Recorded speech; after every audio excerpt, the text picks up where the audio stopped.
साहब, ये manager madam का लेंस था, उन्होंने मंगवाया था गाड़ी से।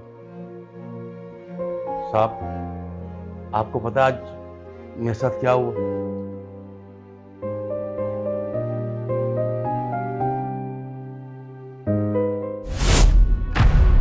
ये क्या कर रही है? मैंने सुबह से कुछ नहीं खाया, बहुत भूखा हूं मैं, और आप मेरे खाने में लात मार रही है। मेम साहब, शायद आपको नहीं मालूम ये खाना आप कितनी मेहनत से कमाते हैं और तब ये खाना मिलता है हमें। मेम साहब, ऐसा मत करो मेम साहब, ऐसा मत करो। अच्छा, तो तू खाना खा रहा था? एक्चुअली मैंने देखा नहीं। एक बात बता, कि तेरे खाने खाने का टाइम है या ड्यूटी करने का टाइम है? और वैसे भी तू खाने की वेस्टेज क्यों कर रहा है? एक ना एक दिन तो तुझे मरना ही है। कांची, तुम ये क्या कर रही हो? वो बुजुर्ग है, उन्हें भूख लगी है, उन्हें खाना खाने दो। तुम उनकी ऐसी डिसरिस्पेक्ट नहीं कर सकती। चुप कर। अब तू मुझे सिखाएगी मुझे कैसे किससे बात करनी है? तू है कौन? तू ना मेरे अंडर काम करती है, तो जैसा मैं बोलूंगी वैसा तुझे करना पड़ेगा, समझी? ज्यादा बकवास मत कर, वरना तुझे ना काम से निकलवा दूंगी, समझी? और तू ये ले, गाड़ी से ना लंच लेके आ। काम का ना कांच का, दुश्मन ना नाच का। बस खाना खिला दो। अभी ले गया तो।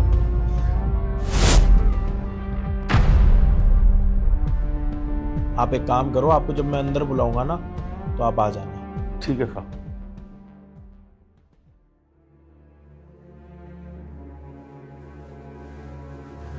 खड़ी हो, क्या हुआ सर? खड़ी हो जा। सर, आप कैसे बात कर रहे हैं? तू भी खड़ी हो। सर, कोई बात है क्या? सर, आप इतना गुस्सा क्यों कर रहे हैं? आज क्या करा तुम दोनों ने? ऑफिस में क्या काम करा? और यहाँ पे तुम दोनों बैठे हो, मुझसे पूछा एक बारी भी? सर, जो भी हमारे काम थे हमने वो कंप्लीट किए। यही तो पूछ रहा हूँ, पूरे दिन में ऑफिस में कुछ करा भी है नहीं करा? सर, हमने सारा पेंडिंग वर्क निपटा लिया है, इसलिए हम लंच करने आए हैं। और जो भी काम बाकी है वो हम लंच की बात कर लेंगे। एक काम करो, जो काम करा है ना पूरे दिन में, पहले तो उसकी फाइल ले आओ, और उसके बाद ना जो पेंडिंग वर्क है ना वो सारा करने के बाद खाना खाओगे। जाओ। ये रही फाइल सर, पेंडिंग वर्क की। अब एक काम करो, पेंडिंग वर्क करके आओ, उसके बाद लंच करना। जाओ। सर, लेकिन अभी तो लंच टाइम है ना, और जो काम पेंडिंग है वो हम लंच के बाद कर देंगे। इस कंपनी का ओनर कौन है? आप। अगर मैं हूं तो मैं जो बोल रहा हूँ उसको सुनना पड़ेगा आपको। अगर नहीं सुनना तो रिजाइन दो और ऑफिस से निकल जाओ, ठीक है? Okay sir. और अपना लंच यहीं पे रख के जाना। जाओ, पेंडिंग वर्क करके आओ। जाओ।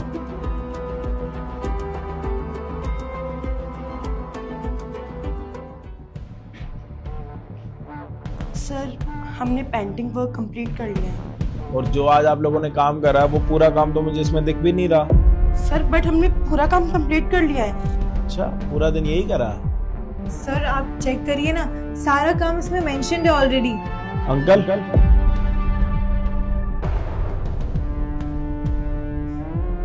जानती हो इन्हें? हाँ सर, ये हमारे ऑफिस में गार्ड का काम करते हैं। तो आज आपने क्या करा? आपने बताया नहीं। आपने कुछ करा है ना इनके साथ? नहीं सर, मैंने कुछ नहीं किया।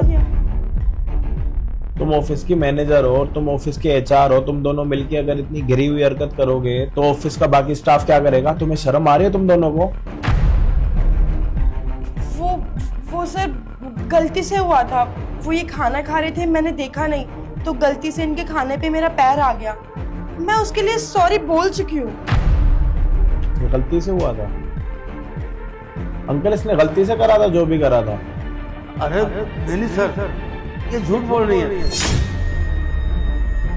मैं जब सुबह खाना खाने के लिए बैठा था तो इन्होंने आकर मेरे खाने पे लात मारी साहब। वो तो मैंने खाने को कुछ नहीं होने दिया। ये साहब मुझे कुछ कहती तो कोई बात नहीं थी, लेकिन इन्होंने खाने को लात मारी साहब। अन्न का निरादर किया है, जिसके लिए हम दिन रात मेहनत करते हैं, नौकरी करते हैं। किसके लिए सर? रोटी के लिए। और इन्होंने रोटी का निरादर किया साहब। मैं तो इन्हें माफ नहीं कर सकता। नहीं सर, मैं क्यों झूठ बोलूंगी? ये 2 कौड़ी का गार्ड झूठ बोल रहा है सर। आप आप इस पे विश्वास कर रहे हैं, मुझ पे शक कर रहे हैं सर आप। तुम्हें शर्म आ रही है झूठ बोलते हुए? तुम जितनी भी बातें कर रही हो तुम्हें पता है तुम क्या बातें कर रही हो? एक भी बात का कोई सेंस बन रहा कि तुम अगर मैनेजर हो तो इसका मतलब ये थोड़ी ना कि तुम कंपनी के सिक्योरिटी गार्ड के साथ कुछ भी करोगी, खाने के ऊपर पैर चला दोगी।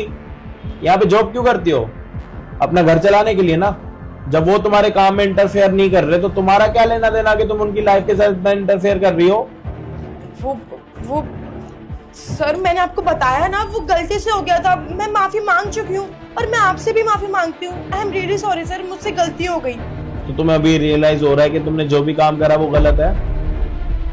अंकल आपको क्या लगता है कि ऐसी लड़कियां, ऐसे मैनेजर हमारी कंपनी को डिजर्व करते नहीं? क्योंकि आप हो एक सिक्योरिटी गार्ड बट आप उम्र में बहुत ज्यादा हो, तो मुझे लगता है कि आपको तजुर्बा ज्यादा होगा कि इंसान को देख के आपको एक बार यूं परख लग जाती होगी कि कौन सा इंसान सही है और कौन सा इंसान खराब। साहब लगता है कि इसके घर वालों ने इसको कोई संस्कार नहीं दिए, नहीं तो ये कभी भी ऐसी हरकत नहीं करती। इसने एक बार भी नहीं सोचा कि मैं इससे उम्र में कितना बड़ा हूं। ये चाहे मैनेजर की पोस्ट पे है, मैं चाहे गार्ड की नौकरी करता हूं साहब, लेकिन इसने मेरी उम्र का भी लिहाज नहीं किया साहब। मैं तो इसे माफ नहीं कर सकता। अब आप देख लीजिए।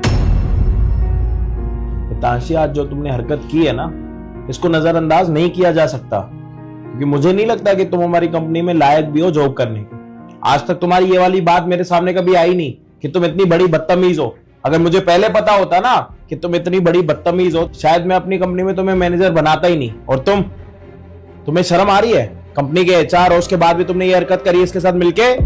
सर देखिए, आप बिल्कुल गलत समझ रहे हैं, मैंने ऐसा कुछ भी नहीं किया है। नहीं साहब, उन मैडम ने कुछ नहीं किया। वो तो बल्कि इनको समझा रही थी कि तेरे से उम्र में कितने बड़े हैं और तेरे को ऐसा करना शोभा नहीं देता। लेकिन इन्होंने उन्हीं को जवाब दे दिया कि मैं मैनेजर की पोस्ट पे हूँ, नहीं तो तेरी नौकरी खा जाऊंगी, तू चुपचाप खड़ी रह। और उन्होंने कुछ नहीं कहा साहब मुझे। जी सर, जब मैम खाने पर पैर रख रही थी तो मैंने उनको बहुत समझाया कि आप ऐसे बुजुर्ग की डिसरिस्पेक्ट मत करिए, लेकिन उन्होंने मुझे कहा कि वो मुझसे बड़ी पोस्ट में है और अगर मैंने उनको कुछ भी कहा या समझाया तो वो मेरी नौकरी खा जाएंगी, इसलिए मैं उन्हें कुछ बोल नहीं पाई।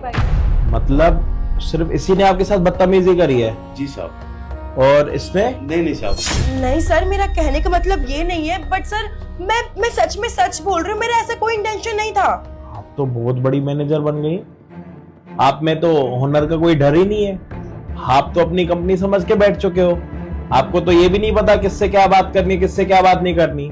अगर आप किसी के साथ गलत कर रहे हो वहां तक तो ठीक है, कोई आपको रोक रहा है तो आप उसको भी धमकी दे रहे हो कि मैं आपसे बड़ी पोस्ट पे हूं, मैं तेरी नौकरी भी खा जाऊंगी। आप एक काम करो ना, आप पहले मेरी नौकरी खाओ।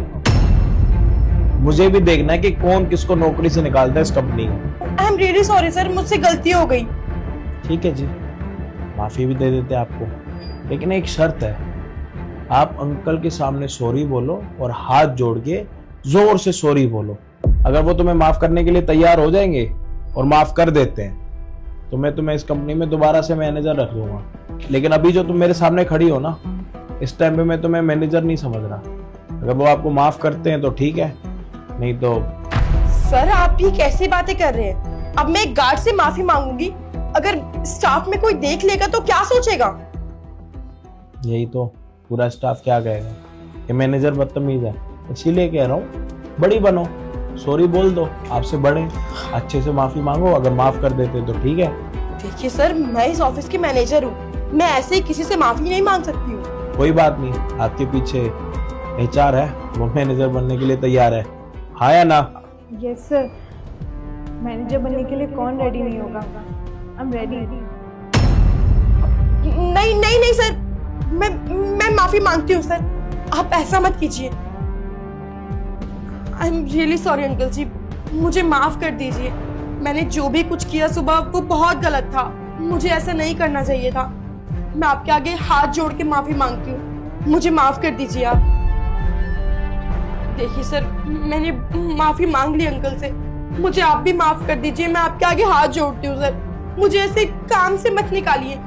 देखिए, माफी तो सिर्फ आपको वही दे सकते हैं जिनके साथ आपने बदतमीजी करी। अगर तुम ये बदतमीजी से मेरे साथ करती तो शायद मैं तुम्हें उसी टाइम थप्पड़ मार देता। ये भी उनका बड़कपन है कि उन्होंने आपको स्टाफ के सामने या फिर एचआर के सामने थप्पड़ नहीं मारा, क्योंकि वो नहीं चाहते थे कि आप जितनी गिरी हुई हो ना वो भी उतना नीचे गिरे।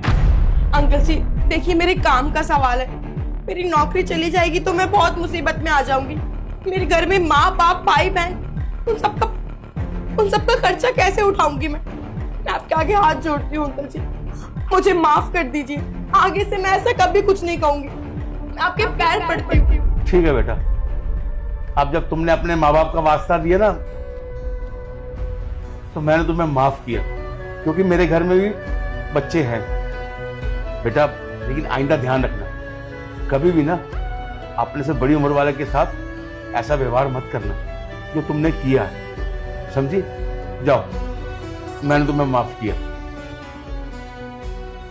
ठीक है अंकल, अगर आप इनको माफ करने के लिए तैयार हो तो मुझे भी कोई एतराज नहीं है इसको दोबारा मैनेजर रखने के लिए। लेकिन मुझे लगता है कि आज तुम्हें सीख लेनी चाहिए कि अपनों से बड़ों के साथ कभी बदतमीजी नहीं करते और ना ही किसी के साथ बेअदबी से बात करते।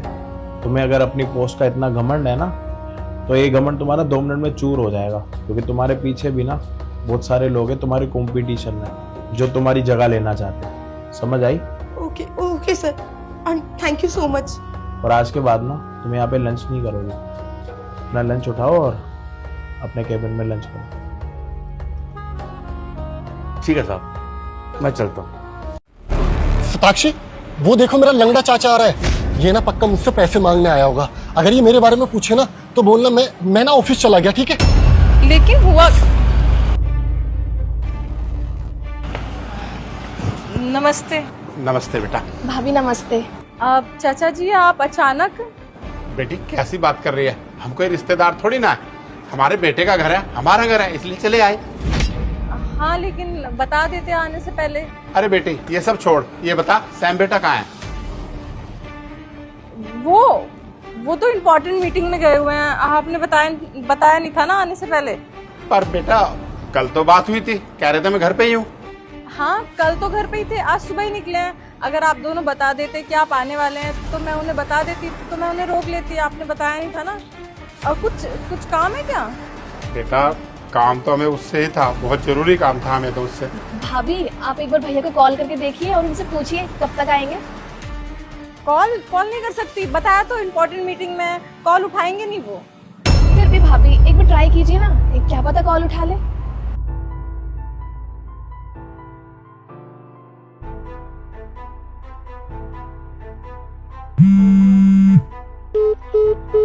देखो कट कर दिया, बोला था ना उठाएंगे नहीं इम्पोर्टेंट मीटिंग में।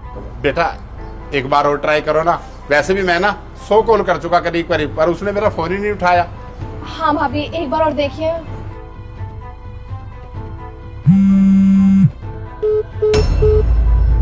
मैंने बोला ना नहीं उठाएंगे। मुझे बता दीजिए, मैं उनकी वाइफ ही तो हूँ, अगर कोई इम्पोर्टेंट काम है तो। पिताजी बता दीजिए भाभी को। हाँ बेटा काम तो बहुत अर्जेंट था, उतारना बेटा।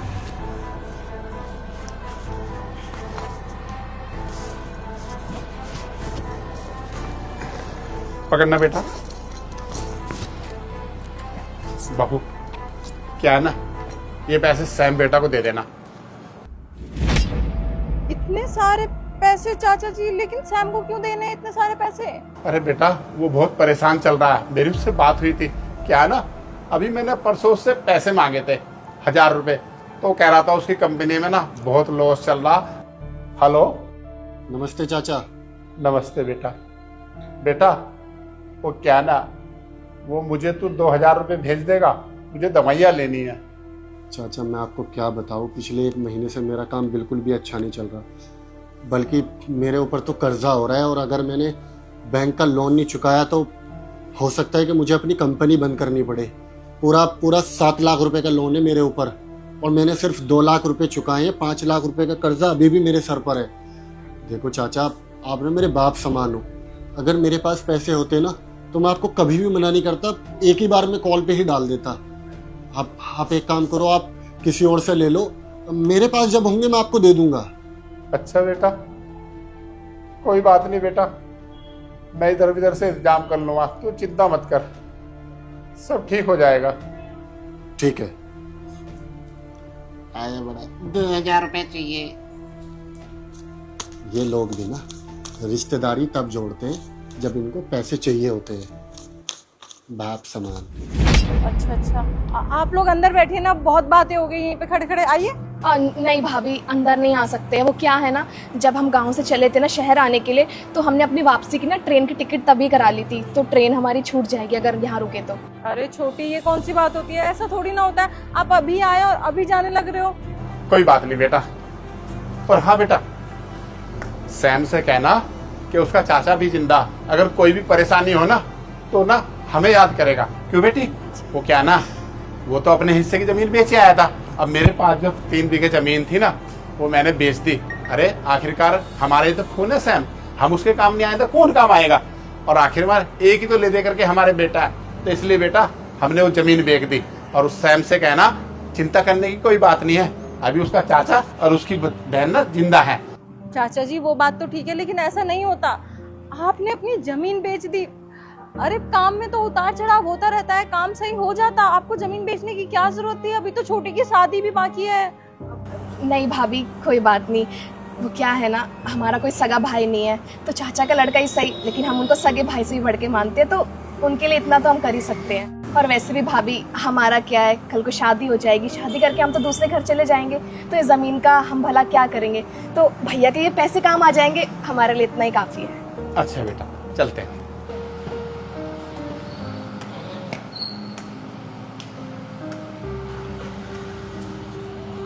देखा तुमने, तुम कह रहे थे ना वो तुमसे पैसे मांगेगा। पैसे मांगने नहीं आए थे, पैसे देने आए थे। इतना बड़ा झूठ क्यों बोला तुमने कि बिजनेस में लॉस हो गया? तुम्हारा तो काम इतना अच्छा चल रहा है। यार शताक्षी, पापा के जाने के बाद मुझे लगा कि ये सिर्फ मतलब में मुझसे रिश्ता निभाना चाहते हैं। मुझे सच में नहीं पता था कि चाचा मुझे सच में अपने बेटे जैसा मानते हैं। एक दिन इनका मेरे पास फ़ोन आया, मेरे पास पैसे होते हुए भी मैंने इनको मना कर दिया। अब तुम्हें तो पता है ना आजकल के रिश्तेदार कैसे होते हैं, कोई घर का बड़ा इंसान बन जाता है तो उसको इसलिए फ़ोन करते हैं, कभी ये लेकर आ जाना, कभी इसमें मदद कर दो, कभी इसमें मदद कर दो। मुझे नहीं पता था कि अगर मैं उनके सामने ये सब चीज़ें बोलूँगा कि मुझे पैसों की ज़रूरत है, मेरा काम नहीं चल रहा, तो वो अपनी ज़मीन बेच देंगे। यार भला आज के टाइम में कौन होता है ऐसा? लेकिन गलती मेरी है, मैं उनके प्यार को समझ ही नहीं पाया और उनको कभी समझ ही नहीं पाया। चलो जो हो गया सो हो गया, अब ये पैसे उनको वापस कर देना, ठीक है? वापस कर देना नहीं शताक्षी, मुझे लगता है वो अभी बस थोड़ा दूर ही गए होंगे। मैं अभी जाके उनसे माफ़ी मांगता हूँ और ये पैसे वापस देकर आता हूँ। चाचा सुनो। बेटा सैम, तू? पर बहू तो कह रही थी तू घर पे नहीं है। वो क्या है ना कि शताक्षी को मैंने ही बोला था आप दोनों से झूठ बोलने के लिए। बेटा ऐसी क्या नौबत आ गई जो हमसे झूठ बोलना पड़ा तुझे? नौबत ये आ गई थी कि मेरा ना दिमाग ख़राब हो गया था। शहर में आके मैं ये सोचने लगा था कि हर रिश्ते सिर्फ मतलब से होते हैं। जब आपने उस दिन मुझे फ़ोन किया, उस वक्त मेरे पास बहुत पैसे थे और मेरा कभी ऑफिस में लॉस हुआ ही नहीं। मैं जब से गांव से शहर आया हूँ मेरा काम बहुत अच्छा चल रहा है, लेकिन पापा के जाने के बाद मुझे लगा कि मेरे सर से बाप का साया ही उठ गया और अब गांव में मेरा कोई भी नहीं है। लेकिन मैं भूल गया था कि पापा के बाद मेरे चाचा है जो मेरा ख्याल रख सकते हैं, जो मेरी परवाह करते हैं। मुझे लगा जब आपने मुझसे पैसे मांगे, आप लोग सिर्फ पैसों के लालच से मुझसे रिश्तेदारी निभाना चाहते हैं और मतलब रखना चाहते हैं। लेकिन जैसे ही आपको पता चला कि मैं मुसीबत में हूँ, मेरा काम अच्छा नहीं चल रहा, तो बिना कुछ सोचे समझे आप लोगों ने अपनी ज़मीन बेच दी और इतने सारे पैसे लेके मेरे दर पे चले आए। इवन आपने मेरा आने का भी इंतज़ार तक नहीं किया। मुझे अपनी गलती का बहुत पछतावा है। प्लीज़ चाचा मुझे माफ़ कर दो, मैं आगे से कभी भी ऐसा नहीं करूँगा। बेटे तूने ना ये सच बता के हमें और दुखी कर दिया। काश तू ये सच ना हमें बताता। बेटा मुझे बहुत दुख हुआ। हम तुझसे पैसे बेटा इसलिए मांगता था, तू मेरा अपना खून है, मेरा भतीजा है। बेटा तेरे बाप के जाने के बाद ना मैंने ये सोच लिया था तुझे कभी भी बाप की कमी महसूस नहीं होने दूंगा। मैं तो तुझे अपना सगा बेटा समझता हूँ बेटा। लेकिन बेटा तूने सोचा हम तुझे लालच में फोन करते हैं, इसलिए तू मेरा फोन नहीं उठा रहा था ना। जब से तेरी बहन को पता चला ना तेरा बिजनेस में बहुत बड़ा नुकसान हो गया, इसे रात को नींद भी नहीं आई। इसने मुझसे खुद कहा, पापा भैया बहुत परेशान है, क्यों ना हम ये अपनी जमीन बेच करके भैया की मदद कर देते हैं। तू जानता तेरे से बहुत प्यार करती है तेरी बहन। और इसने ना अपनी शादी और दहेज की भी परवाह नहीं करी। कहा कि पापा ऐसा करो जमीन बेच दो, भैया के काम आ जाएगी। मेरी शादी तो मेरा भैया ना कभी भी कर देगा। बेटा लेकिन तेरी तरफ से ना आज हमारा दिल टूट गया। तू अपना ध्यान रख, हम चलते हैं बेटा। चाचा आप प्लीज़ कहीं मत जाओ, मैं चाहता हूँ कि आप दोनों ना मेरे साथ यहीं पे रहो। नहीं बेटा, हम तेरे साथ घर पे नहीं रह सकते, और वैसे भी बेटा हमें शहर की हवा ना माफिक नहीं आती है, क्योंकि हम तो गांव में रहने वाले हैं, हम वहीं पे गुजर कर लेंगे बेटा। हम चलते हैं, अपना ख्याल रखना बेटा। और हाँ बेटा, जाने से पहले एक बात कहूँगा, तुझे कभी भी कोई परेशानी आए ना, कोई मुसीबत आए, तो अपने चाचा को याद कर लेना। मैं जिंदा हूँ बेटा, मैं हमेशा ना तेरे साथ हूँ, ठीक है? चलते हैं बेटा।